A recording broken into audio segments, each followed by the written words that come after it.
பர்திமேயு சுவிசேஷ ஊழியங்கள் வழங்கும் நற்செய்தி நேரம். தேவ செய்தி பாஸ்டர் ஆர். அகஸ்டின். இந்த நாளில் உங்களோடு மறுபடியும் எப்போதும் போல சந்திக்கவும், தேவனுடைய வார்த்தையை சொல்லவும் ஆண்டவர் கொடுத்திருக்கிற இன்னும் ஒரு தருணத்திற்காய் ஆண்டவருக்கு நன்றி செலுத்துகிறேன். ஏன்னா கடந்த வாரம் ஞாயிற்றுக்கிழமை நான் ஒரு சின்ன இடத்துக்கு மீட்டிங் போயிட்டு வந்தேன். அதுக்கப்புறம் பேசவே முடியாமல் இருந்துச்சு. எனக்குள்ள கூட ஒரு மனசில் பயம் வந்தது, இப்படியே தொண்டை பிடிச்சிருந்துருமோ, பேச முடியாதுன்னு கூட. ஆனால் கர்த்தர் நல்ல சுகத்தை கொடுத்து மறுபடியும் உங்களோடு பேசுவதற்கு உதவி செய்தார். ஆண்டவருடைய நாமத்திற்கு மகிமை உண்டாகட்டும். இந்த நாளிலே உங்களோடு ஒரு காரியத்தை நான் பேச வாஞ்சிக்கிறேன். காரணம், கடந்த வாரத்தில் ஒரு அன்பு சகோதரி ஒரு வசனத்தை வச்சே கேட்டீங்க. ஏன்னா உங்கள் பேரோ ஊரோ நான் சொல்லக்கூடாது, சொல்லுவதும் சரி கிடையாது. ஒரு வசனத்தை வச்சு அந்த கேள்வி கேட்டீங்க. என்ன வசனம்? கொலோசியர் 2ஆம் அதிகாரம் 14ஆம் வசனத்தை வச்சு கேட்டீங்க. அதை இப்போ உங்களுக்கு வாசிக்க சொல்ல நீங்களும் திருப்பிக் கொள்ளுங்க. கொலோசியர் 2ஆம் அதிகாரம் 14ஆம் வசனத்தை நீங்களும் எப்போதும் போல நான் சொல்லுவதுண்டு, வேதத்தை கையில் எடுத்து மறக்காம நான் சொல்றது சரியா இருக்கான்னு பார்க்குறக்காவது. நீங்கள் தெளிவாக வாசிப்பீங்க, நல்லா படிப்பீங்க, உங்களுக்கு அதில் பிரச்சனையே கிடையாது. எங்கே போனாலும் வேதத்தை கையில் கூட கொண்டு போவீங்க. ஆனால் நான் சொல்கிறது சரியாக இருக்கா வெரிஃபிகேஷனுக்காவது உங்கள் வேதாகமத்தை கையில் எடுத்து கொலோசியர் 2ஆம் அதிகாரம் 14ஆவது வசனத்தை எல்லாரும் தேடி எடுப்பீங்களா? அப்படி எடுக்கிற வரைக்கும் நீங்களும் நானும் சேர்ந்து பாடுமா? வெற்றி கொடி பிடித்திடுவோம், நாம் வீர நடை நடந்திடுவோம். வெற்றி கொடி பிடித்திடுவோம், நாம் வீர நடை நடந்திடுவோம். வெள்ளம் போல சாத்தான் வந்தாலும் ஆவிதானி கொடி பிடிப்பா. வெள்ளம் போல சாத்தான் வந்தாலும் ஆவிதானி கொடி பிடிப்பா. அஞ்சாதே என் மகனே, நீ அஞ்சாதே என் மகளே. அஞ்சாதே என் மகளே, நீ அஞ்சாதே என் மகளே. வெற்றி கொடி பிடித்திடுவோம், நாம் வீர நடை நடந்திடுவோம். வெற்றி கொடி பிடித்திடுவோம், நாம் வீர நடை நடந்திடுவோம்.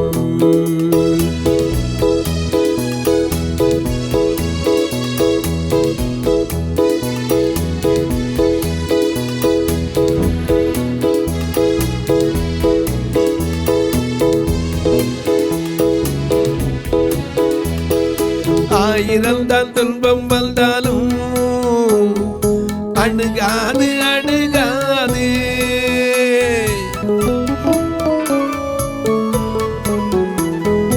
ஆயிரம் தான் துன்பம் வந்தாலும் அணுகாது அணுகாது.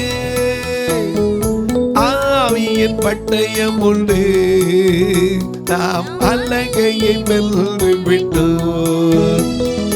ஆவியின் பட்டயம் உண்டு, நாம் அலகையை வென்று விட்டோம். வெற்றி கொடி ஐயா, வெற்றி கொடி ஐயா, வெற்றி கொடி பிடித்திடுவோம், நாம் வீர நடை நடந்திடுவோம்.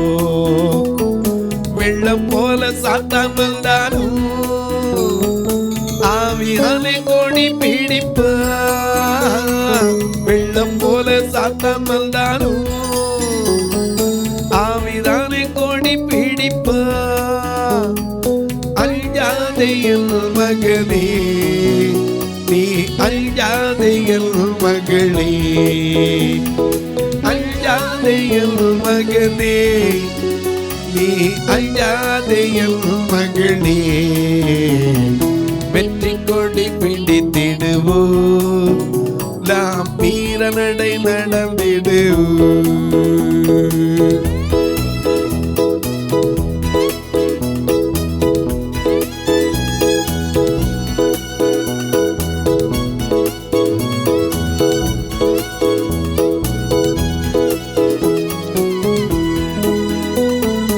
ஆயிரம்தான் துன்பம் வந்தாலும் அணுகாது அணுகாது,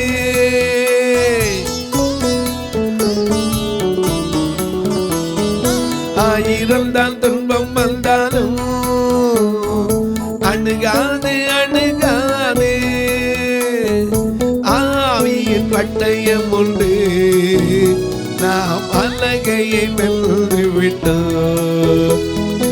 ஆவியின் பட்டயம் உண்டு, நாம் அலகையை வென்று விட்டோம். வெற்றி கொடி பிடித்திடுவோம், நாம் வீரநடை நடந்திடுவோம். வெற்றி கொடி பிடித்திடுவோம், நாம் வீரநடை நடந்திடுவோம்.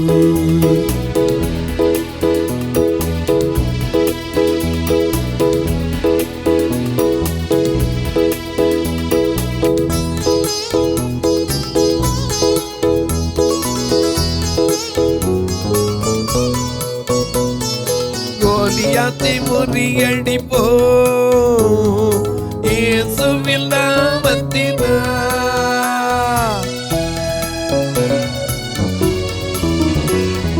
கோலியாத்தை முறியடிப்போம் இயேசுவின் நாமத்தினால். விசுவாச கேடயத்தால் நாம் பிசாசை வென்றிடுவோம். விசுவாச கேடயத்தால் நாம் பிசாசை வென்றிடுவோம். வெற்றி கொடி பிடித்திடுவோம், நாம் வீரநடை நடந்திடுவோம். வெற்றி கொடி பிடித்திடுவோம், நாம் வீரநடை நடந்திடுவோம். வெள்ளம் போல சாத்தான் வந்தாலும் ஆவியானே கொடி பிடிப்பார். வெள்ளம் போல சாத்தான் வந்தாலும் ஆவியானே கொடி பிடிப்பார். அஞ்சாதே என் மகனே, நீ அஞ்சாதே என் மகளே, அஞ்சாதே என் மகனே, நீ அஞ்சாதே என் மகளே. வெற்றி கொடி பிடித்திடுவோம், நாம் வீரநடை நடந்திடுவோம்.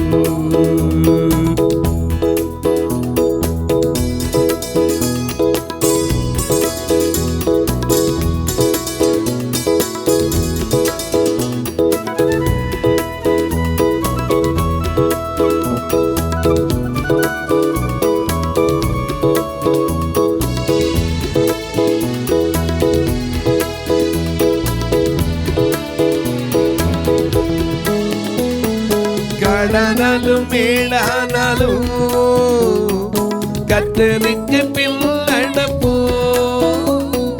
கடனாலும் மேடானாலும் கர்த்தருக்கு பின் நடப்போம். கலப்பையில் கை வைத்திட்டோம், நாம் திரும்பி பார்க்க மாட்டோம். கலப்பையில் கை வைத்திட்டோம், நாம் திரும்பி பார்க்க மாட்டோம். வெற்றி கொடி பிடித்திடுவோம், நாம் வீரநடை நடந்திடுவோம். வெற்றி கொடி பிடித்திடுவோம், நாம் வீரநடை நடந்திடுவோம்.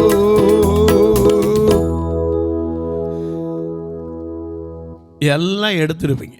ஒரு சகோதரி என்னிடத்துல கேட்டீங்க, இந்த வசனத்தை எனக்கு விளங்குற மாதிரி சொல்லுங்க ஐயா. ஏன்னா நான் இப்போ தான் கிறிஸ்துவுக்குள்ளே வந்து 3 மாதங்கள் தான் ஆகுது. ஆனால் எனக்கு விசுவாசம் கொஞ்சம் விடாப்பிடியான முரட்டு விசுவாசம்னு கூட சொல்லுவேன். எப்படியாவது வேதத்தின் ரகசியங்களை அறிந்து கொள்ளணும்னு ஆசைப்படுறேன். தயவு செய்து சங்கடப்படாமல் இந்த வசனத்தை கொஞ்சம் விளக்கம் சொல்லுவீங்களா அப்படின்னு கேட்டீங்க. இப்பொழுது உங்களுக்கு அந்த காரியத்தை சொல்ல போகிறேன். நீங்கள் தொடர்ந்து செய்தியை கேளுங்க. கேட்ட பிறகு கர்த்தர் உங்களுக்கு விளங்கும்படி சொல்லட்டும்.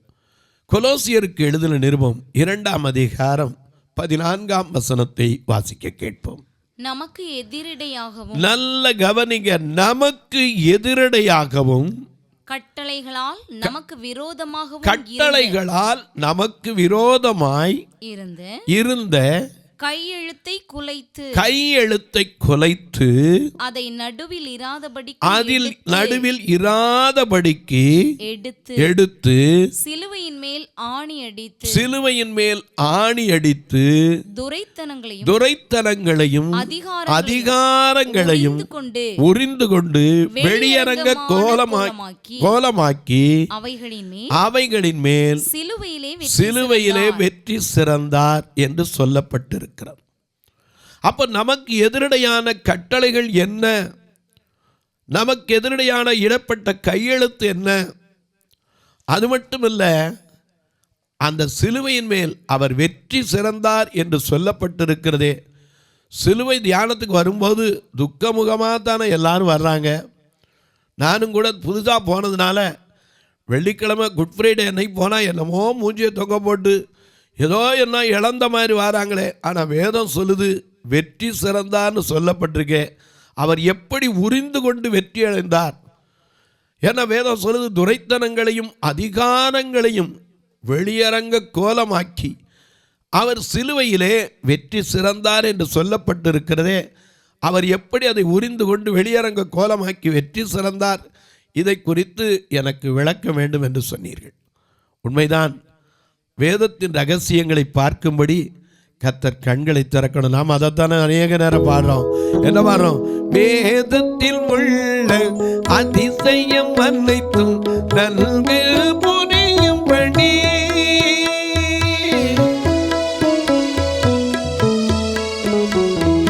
வேதத்தில் உள்ள அதிசயம் அனைத்தும் நன்கு புரியும்படி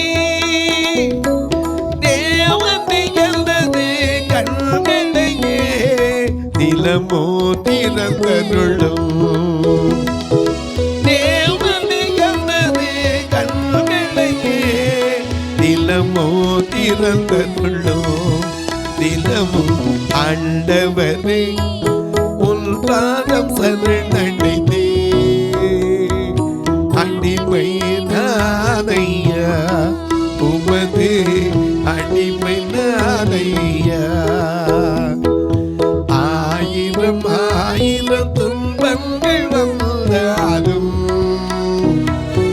அகன்று போக மாட்டே, உம்மை விட்டு அகன்று போக மாட்டே. ஆண்டவரே உன் பாதம் சரணடைந்தே அடிமை நானையா.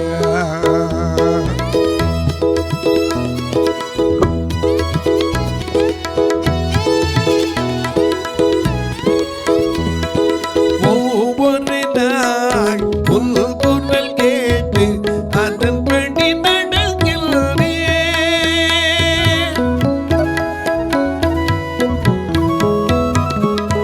ஒவ்வொரு நாள் உன் குரல் கேட்டு அதன்படி நடக்கிறேன். உலகினை மறந்து உண்மையை நோக்கி, உலகினை மறந்து உண்மையை நோக்கி ஓடி வருகின்றேன். நிலமும் ஆண்டவரே உன் பாதம் சரணடைந்தே அடிமை தானையா, உமது அடிமை தானையா. ஆயிரம் ஆயிரம் துன்பங்கள் வந்தாலும் அகன்றே போக மாட்டே, உம்மை விட்டு அகன்றே போக மாட்டே.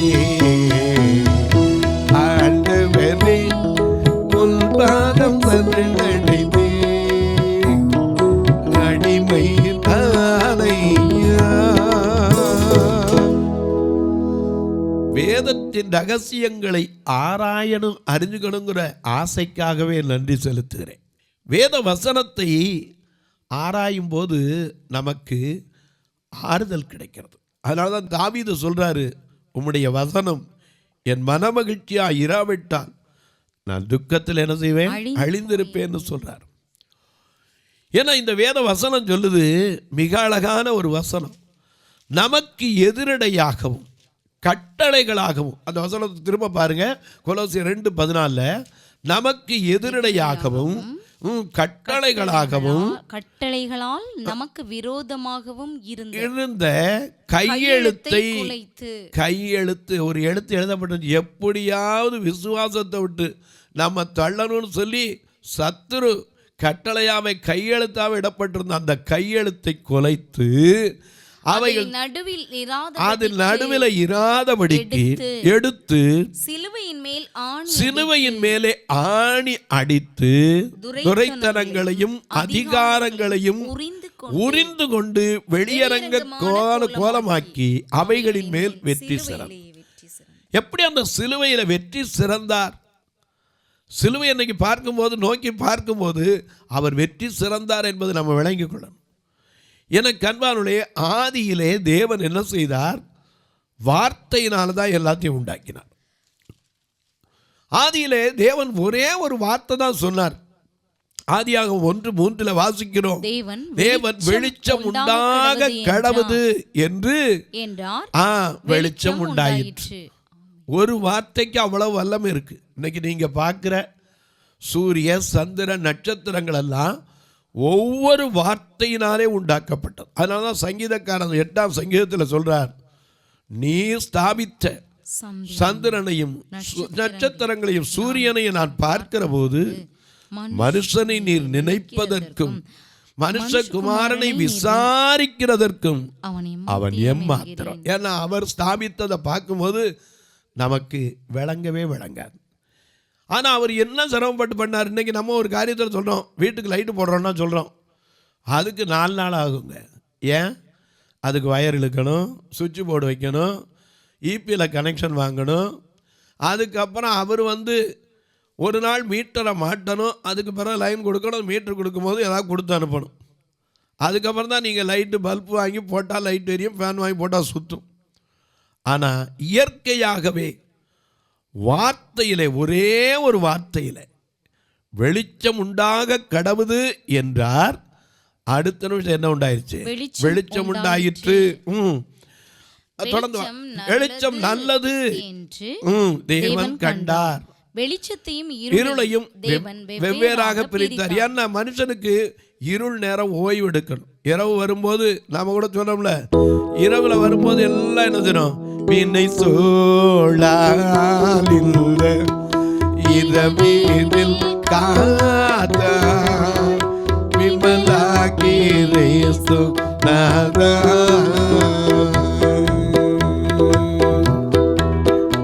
பின்னை சோழாலில்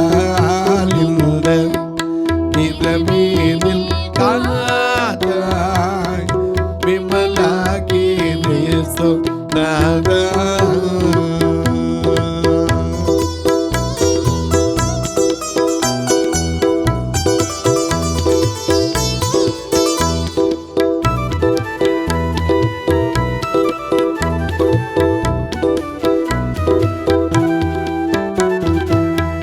சூரியன் அஸ்தமித்து ஓடிய செல்தாரே, ஜோதி நட்சத்திரங்கள் எழுந்தவானில்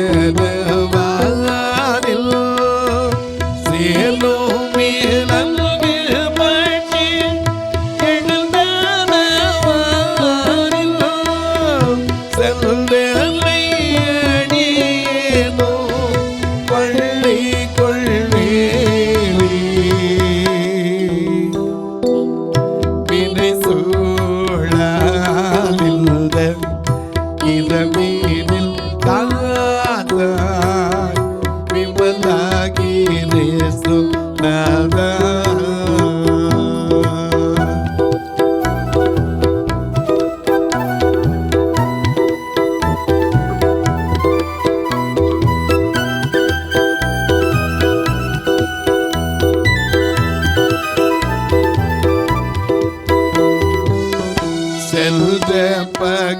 முழுதும் எல்லைகள் பார்த்தார் செய்கருமல்களில் கருணைகள் போதாய் ஒன்றான காத்த சரீரம் பிழைக்கவும் பார்த்தாய் பொல்லாமையில் மோசம் நின்றரை காத்தாய் வினை சூழலில் இரவினில் காதா விமலாக்கி நேசு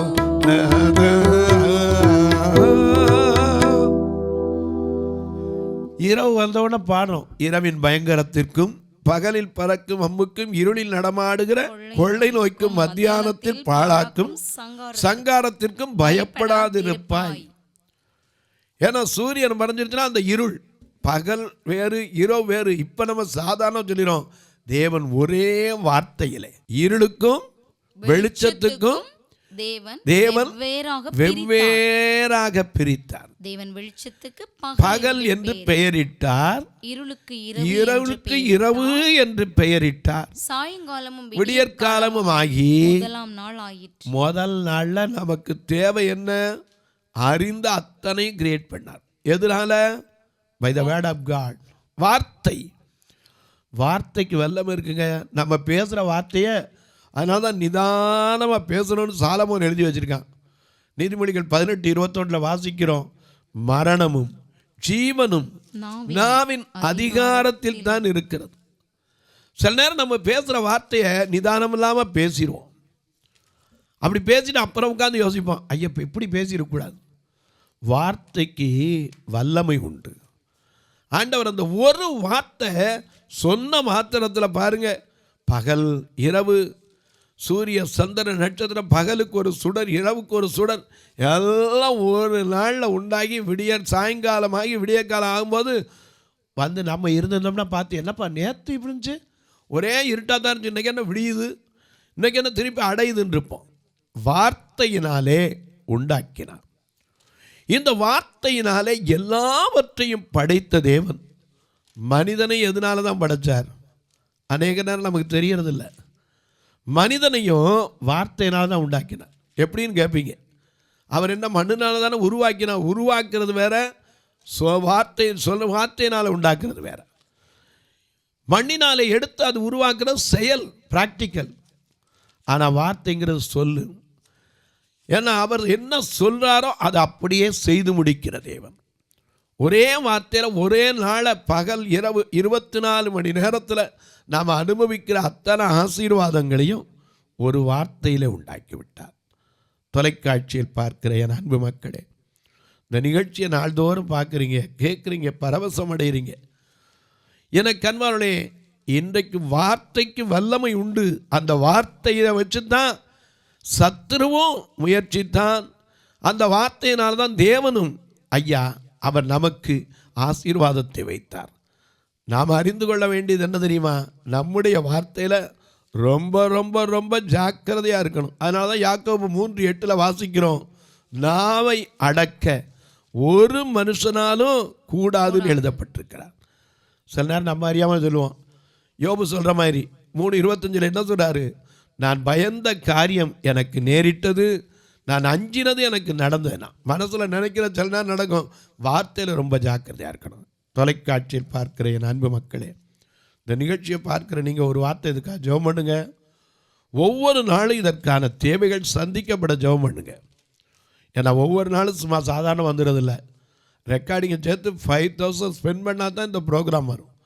இது தடையில்லாமல் வருவதற்கு ஒருவேளை நீங்கள் ஐயா என்னால் முடிஞ்சால் செஞ்சிருவேங்களா, முடியாமல் இருக்கலாம், ஜெபம் பண்ணுங்க, அது போதும். எங்கோ இருந்த எஸ்தர் ஜெபித்த போது யூத ஜனத்துக்கு காரியம் மாறுதலாய் அமைந்தது உண்மையானால் இன்றைக்கு உங்களுக்கு நடக்கும். எங்கோ இருந்த ஒரு கூட்டம் பேதுரு சிறைச்சாலையில் இருக்கும்போது ஜெபித்ததுனால அவன் விடுதலை பெற்றது உண்மையானால் நிச்சயமாக நடக்கும். நீங்கள் இதற்காக ஜெபம் பண்ணுங்க. அது மட்டுமல்ல, உங்கள் பிறந்த நாள், திருமண நாள் போன்ற நல்ல நாட்களிலே கர்த்தர் ஏவினால் ஒரு நாள் நிகழ்ச்சியை தாங்கலாம். இந்த பார்வையற்ற மக்கள் திருச்சபையில் ஒரு நாள் நல்ல ஆகாரம் கொடுக்க உதவலாம், அவங்களுக்கு கண்ணாக உதவுகிற ஊன்றுகோலை கொடுக்க உதவலாம். இவங்களை அழைத்து வர்றதுக்கு வாரம் வாடகைக்கு தான் வேன் எடுக்கிறோம். ஆண்டவர் சீக்கிரத்தில் அதற்கு ஒரு வழி திறக்க நீங்கள் ஜெபித்துக் கொள்ளுங்கள். வயது முதிர்ந்த சகோதரிமார்களுக்காக ஒரு கட்டுமான பணி நடக்க அதிகமாய் ஜெபித்து காத்திருக்கிறோம்.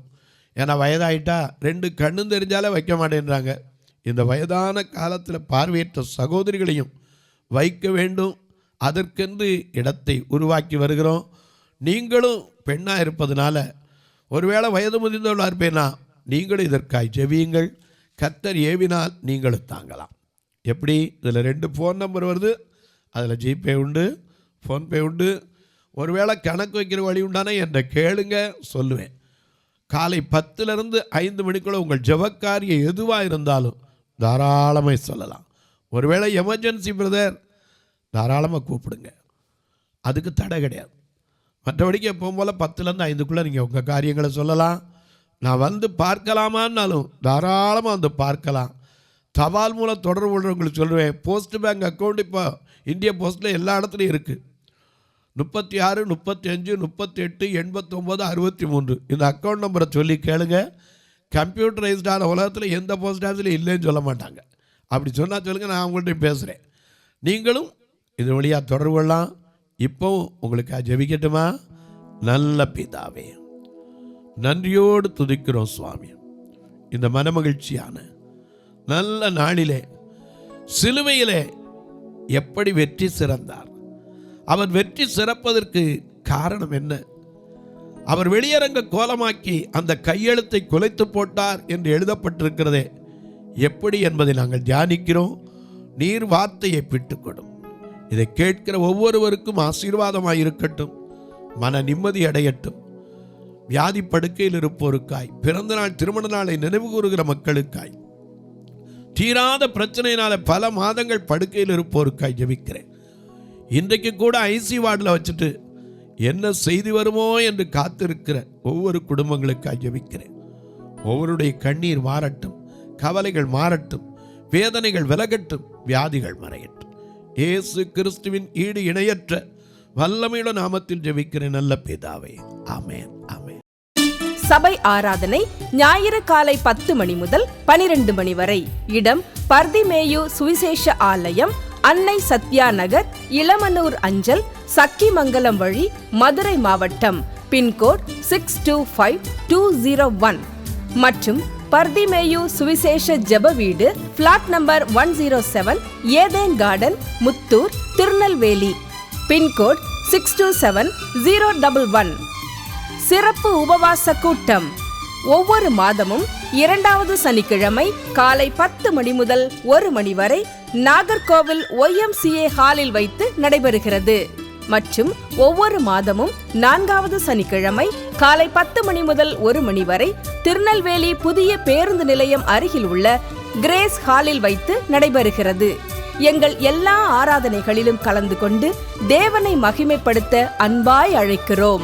உங்கள் உதாரத்துவமான காணிக்கைகளினால் இவ்வூழியத்தை தாங்க விரும்பினால் R. Augustine, account number 5021364331, IFSC code IDIB 000B066, Indian bank, BP Kulam, Madurai. GPay number 98421819117, BGM ministries மற்றும் 9442559772, பிளைண்ட் மினிஸ்ட்ரீஸ் அகஸ்டின். உங்கள் தொடர்புக்கு பாஸ்டர் R. அகஸ்டின், பர்திமேயு சுவிசேஷ ஊழியங்கள், நாகமலை, புதுக்கோட்டை, மதுரை 625019. தொலைபேசி எண்கள் 9842181917 மற்றும் 9442559772. கர்த்தர் தாமே உங்களை ஆசீர்வதிப்பாராக.